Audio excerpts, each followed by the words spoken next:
What's going on, y'all? Greg said it on a rare Friday, but y'all wanted to get with y'all. We didn't have our normal live. Thursday will be Watts, and I had something to say.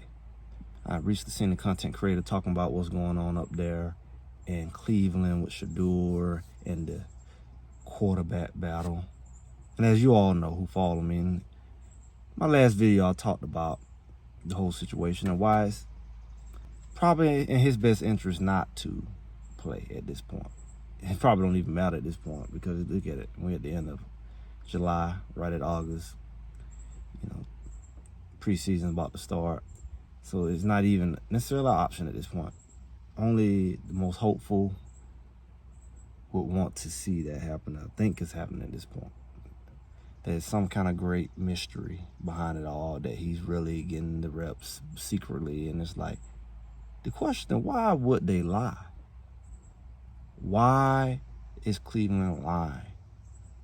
Are they afraid? Are they sneaky deceptive? Is it a plot?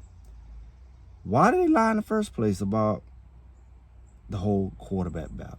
We saw from the very beginning, even with Ricky Count, it's something was going on as far as just the energy.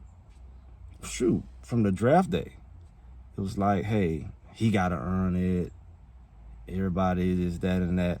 And it's like, he's going to get a shot, but he's a fifth round guy. Y'all chose him in the fifth round, so you showed your value really then. And even if he was valuable, you wanted to show him that he wasn't, because you had every opportunity to choose him before that. So what happened? What's happening? Why is Cleveland going about it this way? Why they keep promising people? Because they can lie, they don't owe you nothing. Why they keep promising people that Shedeur's going to get a chance to play, or he's going to get his shot? And his shot only seems to be with the third and fourth team. Maybe second every now and then. That's if some people ain't practicing. But he's not yet publicly went with the first team out of all these months. Not even given a shot for a so-called fair, equal opportunity. And maybe we proceed that. Maybe we need to go look at the wording. That everybody's going to get their shot. They all get to practice, but they ain't getting the same opportunity. And I'm not even talking about just the same amount of reps. I'm talking about the same opportunity. Regardless of how many reps he got, should he have got any reps with the first team?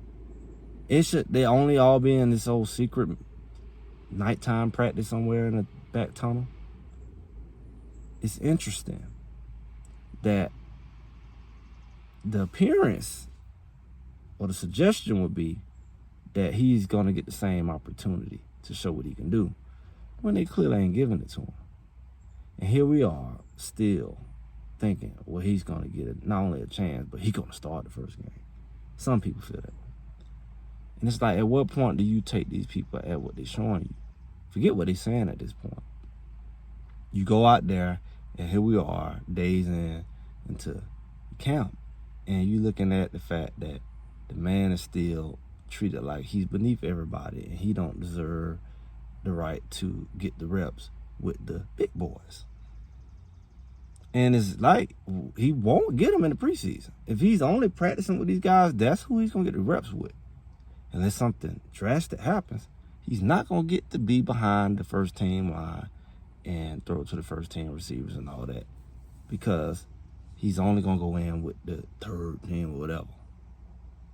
And even if the first team guys are playing, at that point where they really say, okay, even though it's less preseason games, if they did say, all right, the starter's going to get first, series or whatever, first quarter, they're going to sit down.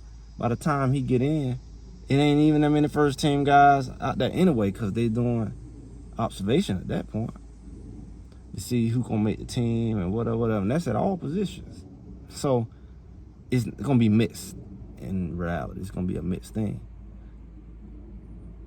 It makes you wonder, because I look at the character of a person and the way these people promise this and that, and it was appeasing people who looking at them through the media. The media wasn't always on board, so they didn't have to lie to them. But they're telling you things that, okay, we're going to lie this, we're going to lie that, and then they don't do it.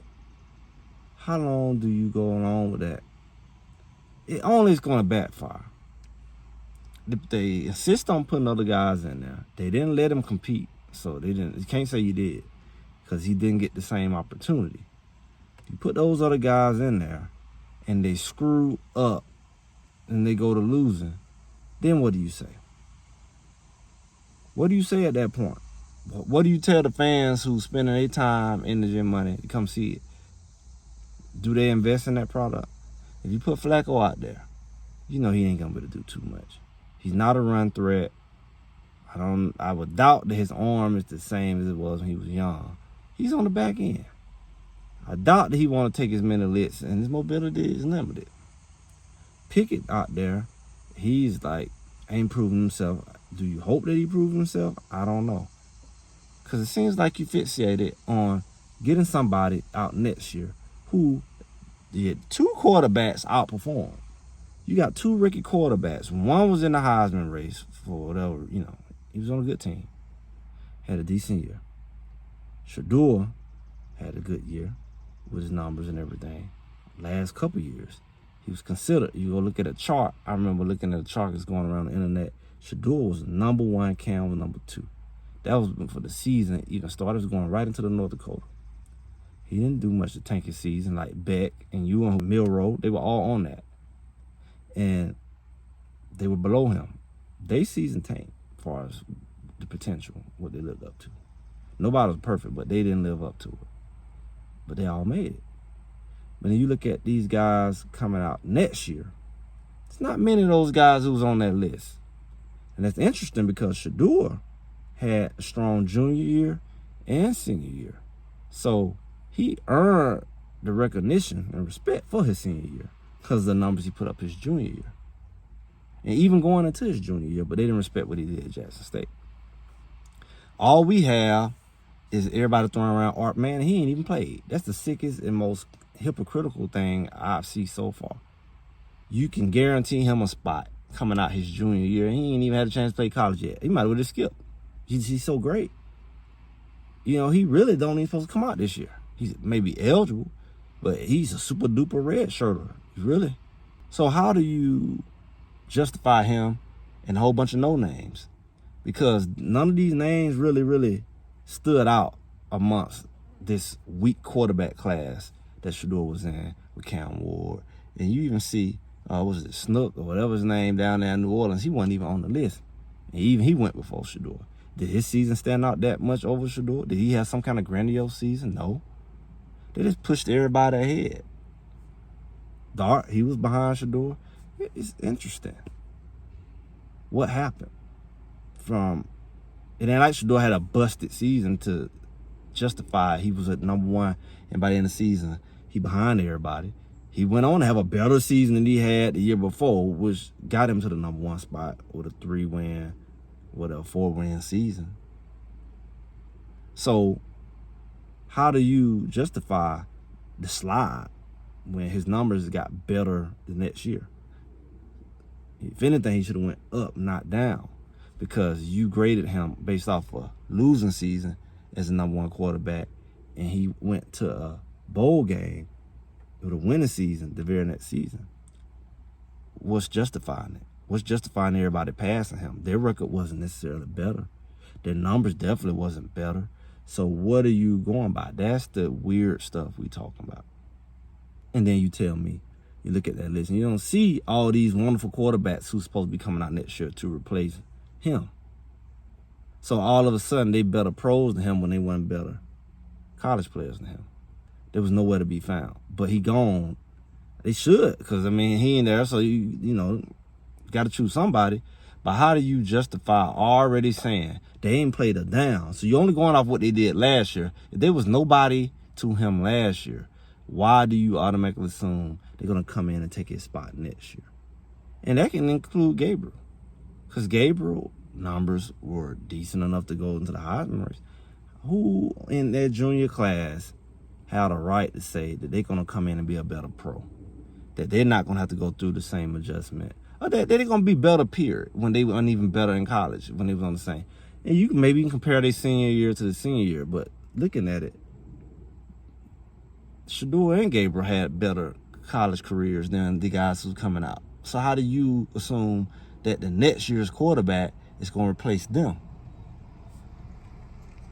Can somebody answer that? How do you say that the next year's class is better when the numbers don't back it up? How do you predict that his position is in jeopardy already from guys who ain't even played their last year, and their last year, their junior year, or whatever year you want to call it, was not up to par? It wasn't better than his. It wasn't even better than his junior year. So they're already preparing you. You gotta look at what these people doing. They sick enough to telegraph what they're trying to do. They want to say that these guys are better. These guys are going to replace Shedeur. And they just wait. Let him stay on the roster. He'll be gone. They'll trade him. They really just go ahead and trade him. They don't plan on using him. But then again, I already said, if that's the case, that proves, outside of what happened at the draft, that the other people are in on it. They're just holding them up. Nobody else ain't rushing trying to get him, ain't salivating to get him. They could have got him too in the draft, and they let him stay there. Because the team who's supposed to got him, who was all set up to get him, got him. You think they got some power over what's already agreed? Cleveland got him because they supposed to got him. Nobody else can get him because they didn't supposed to get him.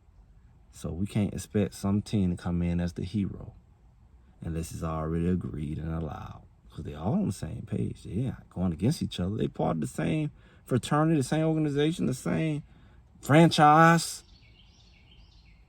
Come on now. We ain't going to accept that. It's all part of their plan. We're going to see if that plan prevails. But what we see is not by mistake, and it's by design. And I'm always the guy who always got to keep telling people stuff till they finally receive it. I don't know what it means. I don't know none of that because it's their organization. They own it. Literally, they're the owners. And then you have the NFL on top of that. They decided, for whatever sick reason, they want to play this game. So again, we're going to be watching. But we still here. It's July. Let's see what it looked like in August. That's what coming up about a week. I'm just Greg said it. Make sure y'all like, share, subscribe, comment. I'll be talking to y'all soon.